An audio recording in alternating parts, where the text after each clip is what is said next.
So ito mga besh, itry natin ha. First time ko nakita to sa market and first time ko matikman. Kaya tikman na natin ang prutas na ito. Ay?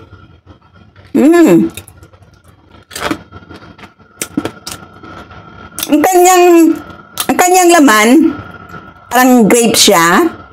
Alam niyo yung grapes na hinog, super hinog, yung overripe na grapes na itim. Ganyan yung laman niya na matamis. Tapos, ang kanyang balat is mapait na medyo maasim konti. Pumuputok siya. Ayan yung laman niya, oh. Ayan. Ayan yung nakita niyo mga besh. Ayan, ganyan siya.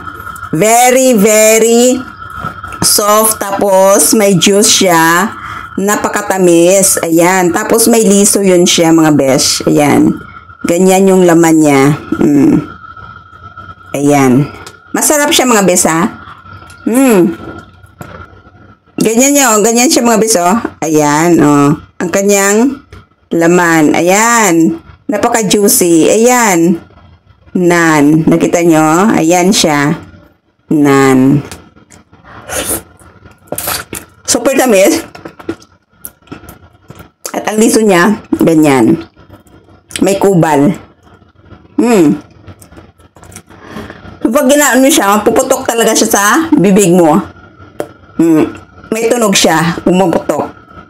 Ayan. Tapos,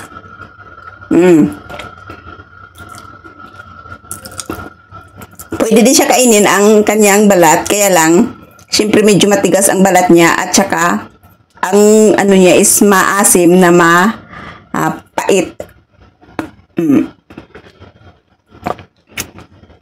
Sarap pala.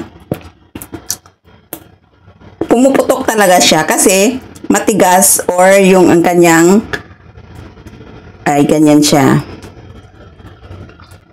Sarap. So, ibang prutas na naman ang natikman natin. Thanks for watching. Bye! Please follow for more video.